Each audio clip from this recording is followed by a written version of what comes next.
Howdy, howdy, howdy. I'm Hank, and this is How to Get Happy, my recap and review podcast show thing for the Syfy series Happy, which is executively produced by Brian Taylor. This is episode 8, the final episode of season 1. It is called I Am the Future. It was directed by Brian Taylor, and it was written by Brian Taylor and Grant Morrison. Now, Happy, the TV show, is based on the comic book Happy, which was written by Grant Morrison and drawn by Darick Robertson. So it's kind of cool that Grant Morrison is actually being credited as one of the writers of the script of this episode. As far as I know, this might be one of the first real TV show things that Grant Morrison has done, I think. I'm pretty sure Warren Ellis did an episode of Justice League, and he's done some other stuff too. I've been following Grant Morrison's career for a fucking couple of decades now. I think he used to be one of my favorite writers. He's getting more experimental now. I appreciate what he's doing, but I don't always get as much enjoyment out of it as I do out of the stuff that he used to write. That's a real fucking hipster, baby, he used to be cool, but now he's not, meh. Fucking whatever. I still think Grant Morrison's great, and this episode of Happy was fucking phenomenal. I'm going to read the synopses of it from Wikipedia once again, just to get everybody up to speed on it. So here we go. McCarthy, that's the cop, what am I doing? Am I going to fucking tell you who fucking people are? This is a show about Nick Sachs. He's a fucking cop. He's played by Chris Meloni. Well, he's not a cop. He's a hitman. He's got a little horse who's his sidekick named Happy. You fucking watch the show, right? Or are you just listening to these? It doesn't matter. Here's the synopsis. McCarthy confronts Sonny Shine at his wish-tacular event, demanding to know where Amanda is. She later finds Amanda being thrown out of Shine Tower. Sachs and Happy make their way to the Very Bad Santa's hideout, finding all the children that he has kidnapped over the years, physically grown up, but lobotomized with a power drill to remain children forever. As he is about to do the same to Haley, she escapes. Sachs sends Happy to find Haley, who flees to the roof. Sachs pursues and kills Very Bad Santa and finally meets with Haley after reuniting with... Sachs pursues and kills Very Bad Santa and finally meets Haley. After reuniting with her mother, Sachs collapses and nearly dies from a heart attack, leading to the rumor on the street that he is dead. Happy says goodbye to Haley and then fades away, and then rejoins Sachs. In a post-credits scene, Blue is visited at Rikers Island by Mikey, who exhales into Blue's ear before collapsing dead. Blue appears to suffer a seizure. After it passes, when he is asked if he is alright, he responds simply, "I'm hungry." So, alright, that's the really quick breakdown of what happened in this episode. What do we want to talk about? What do we want to talk about with this episode? So this was it. I was curious as to where they were going to go with a bunch of things. In the comic book, Nick dies, and the comic is just a one-off. So I was kind of wondering how they were going to handle that. And it was interesting. They basically did the scene from the comic book where Nick dies. And they could have done the same thing in the comic book. Man, they could do, I'm sure Darick and fucking Grant could just pump out a couple of pages of the comic right now. You could staple on to the end of Happy that was just oh yeah, Nick died. And then a few hours later, fucking, he was fine. He was, it's neat because it doesn't feel like they betrayed the integrity of the comic book at all. It still doesn't feel like it's not one of those things where it feels like, oh, they just went off and did their own thing. This is still the spirit of the initial book carried forward. So, I don't know. It was cool. I'm totally good with it. I was totally cool with them doing a second season of this. I super enjoyed this season. This is as close to a guilty pleasure as something can be, and I don't like that term guilty pleasure. I just mean that there are definitely parts where I'm like, oh, I just laughed at something and I don't know how I feel about myself for laughing about it. And I consider myself a pretty fucking jaded person in a lot of regards. So it's impressive to me that something can hit me right in a, Oh, I'm uncomfortable with how amused I am by that dark fucking bit of bullshit.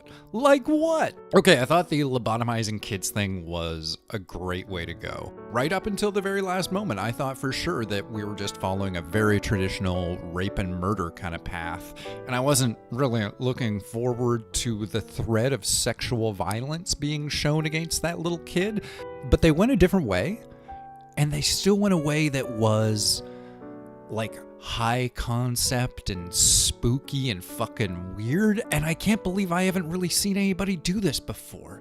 The idea of somebody kidnapping little kids and lobotomizing them and forcing them to live in like a candy playland forever, that's some dark fucked up shit, but like clever. That's a good little fucking twist on a story. I am shocked that you're gonna see a fucking bunch of people rip that off in the future, I bet.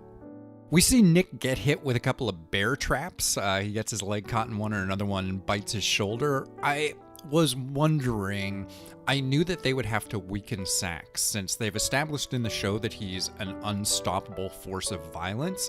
It becomes one of those like, all right, well, in order for the climax scene to have any weight to it, we have to see him get really fucked up. So I thought the bear traps worked pretty well like that, and then we don't just see him get hit with the bear traps, we then see like a really painful moment where he tries to pry the bear trap off and the fucking blood and shit is all goopy on his leg, and that's good. It's real good.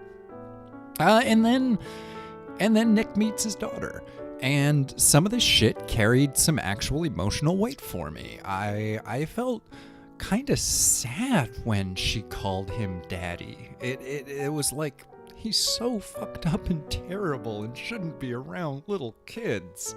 Which I'm still thinking about at the end of the show, because at the end of the show we're seeing Nick like he's gonna start dating his ex-wife again, and he's gonna try to be a dad, but it's like he's a murderer. Like, he's murdered a lot of people. Yeah, should a person like that, like should I be happy at the end of the show that Nick gets reunited with his daughter? It's awful, but it's a fun show, you know. So fucking whatever. We get this little bit where Nick is doing pills and booze like Popeye taking spinach. I really like that part where Nick starts having a heart attack again, and he needs to get his daughter to go into his jacket pocket and pull out his little vial of pills so she can pour them down into him, and then fucking get his flask out so he can drink a little. And it's just like, oh, this is adorable. This is like doodle-a-doo-doo-doo, doodle-a-doo-doo-doo. He's superpowered by alcohol and failure. We get a really nice death scene from Santa. It was nicely shot, the music, the choreography, and it was a really good death. He gets shot in the head, and then he falls through a window, and he winds up hanging just in the same way that his father died. Which is, you know, it's that tricky thing. They had to shoot him in the head, because then they got to do this cool shot of all these Christmas ornaments and shit, like coming floating out from the hole in his skull. But a part of me felt sad that he didn't get to appreciate that he died in the same, like, his final death position was exactly what his father's was. There's a level of like, oh, I wish that had, like, if he'd been shot in the heart, and then you'd still be alive for like 12 seconds or something as he's slowly falling, and then he'd get caught. And this is a very strange thing that I'm arguing for in this. I wish the character had had a moment where he saw that he was fucking dying, just like his dad did. But it's probably good that I didn't have any input on this episode. I don't know why I think that. I guess I just like, what's that George Lucas says?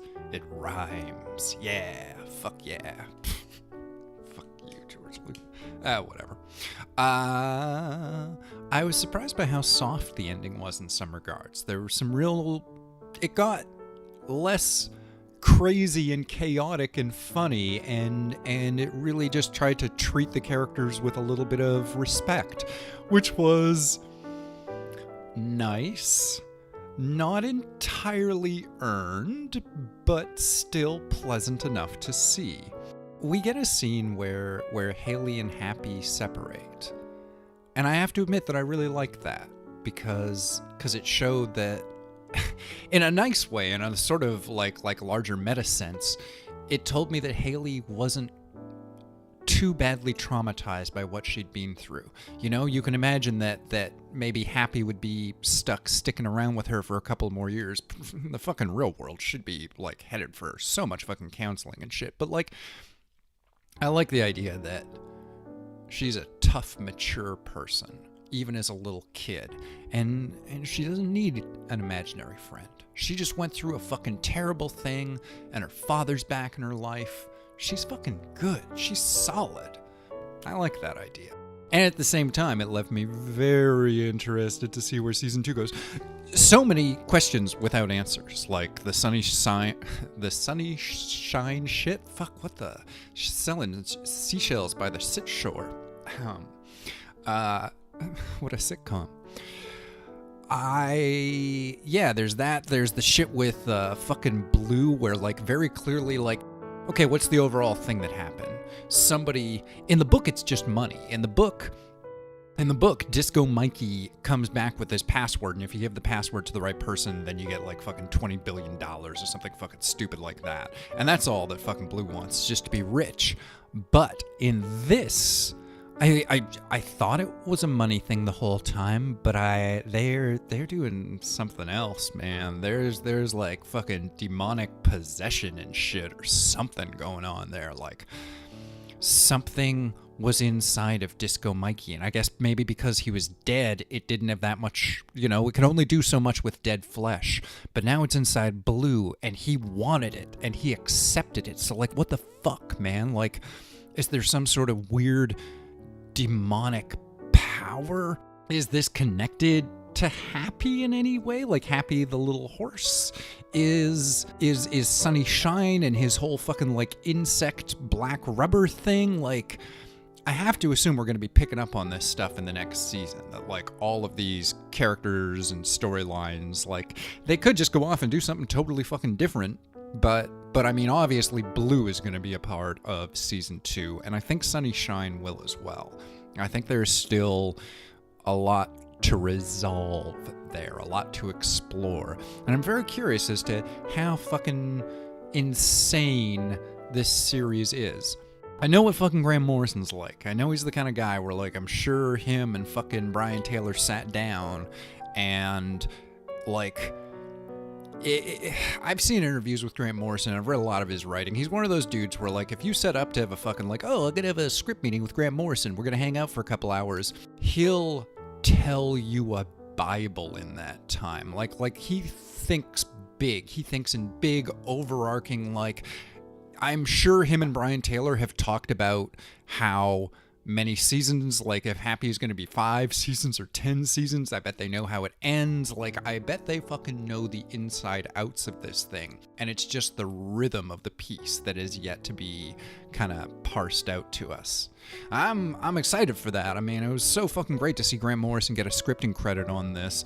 I really hope this means that some of my biggest Grant Morrison projects that I'm personally a fan of is shit like The Invisibles. I also really liked his Doom Patrol, Flex Mentallo. I try to mostly keep in with his creator-owned stuff. Like, that's the stuff I really like to push. But he did do really good runs on. He did a new X-Men run that was really good. A lot of people like his All-Star Superman. I think it's got really nice art, but you couldn't pay me money, literally, to give a fuck about Superman. And even Grant Morrison, working with Frank Whiteley, couldn't make me care about Superman. So there you go. Maybe if he fucking smoked cigarettes and had a little pot belly, then I'd read your Superman comic. Well, why am I talking about Superman? I'm just saying, it's Grant Morrison's a fucking crazy motherfucker. And it's nice to see him working with a budget and people who understand him. And I do fucking really dig Brian Taylor as a visual storyteller. I am half compelled to go back and rewatch the second Ghost Rider just because I know he directed and maybe partly wrote it or something. But it looks so bad. I think I tried to watch a bit of it once, and, like, the Ghost Rider looks good in it, but, like, it just seems like a fucking terrible movie. I don't know. Just not terrible in a good way either, but just kind of weirdly boring. Maybe I have weird expectations for Ghost Rider. Like Superman, Ghost Rider is not in Happy. Do I have much else to say about Happy? So this was season 1 of Happy. It was very much like the show. or very much like the original comic, but it went off in different directions. I think it managed to honor the principles of the initial story while still managing to break new ground and do it in a really cool, clever, fun, and entertaining, engaging way. Previously, I've done some of these where I've started doing every episode, I'm going to review a show, and I get like fucking 3 episodes in, and I'm like, oh, this show's a piece of shit. Like, I made a huge fucking mistake. This was great. This was Happy is arguably, like, I think next to Legion, those are 2 of the best / only comic book adaptations I've ever enjoyed as a television show. There's not many I really enjoy as movies either, but that's the thing. I like Happy. There's a part of me that, like, when I go see fucking, like, Thor or fucking Avengers Infinity bullshit or fucking any of that shit, while I'm watching it, I want it to be happy. I do. I want it to be fucking silly and surreal. I want to see people get shot in the fucking face, and I want to hear, like, people fucking cursing and fucking see somebody's bare ass as they're fucking doing something stupid. I love that shit. I love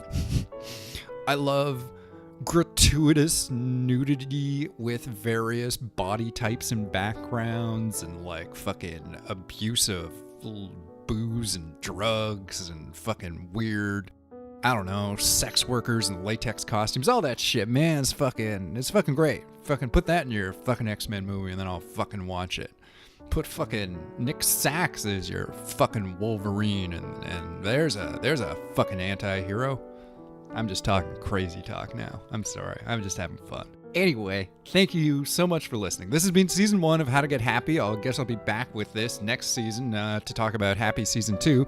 In the meantime, you are listening to the Death by Media Man podcast channel, where I will continue putting up weekly short stories, and I'm going to be putting up my novel, Dr. Destroyo, as an audiobook starting next week or the week after, something like that.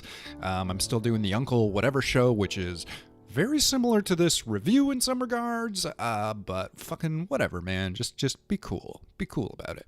I've been Hank. This has been How to Get Happy. It was a great first season, and I look forward to seeing all of you next season. That's not how a podcast works, is it? I look forward to all of you hearing me next season. I look forward to seeing the show. I don't fucking know. I don't. Thanks for listening, kids. And I'll talk to you later. Bye.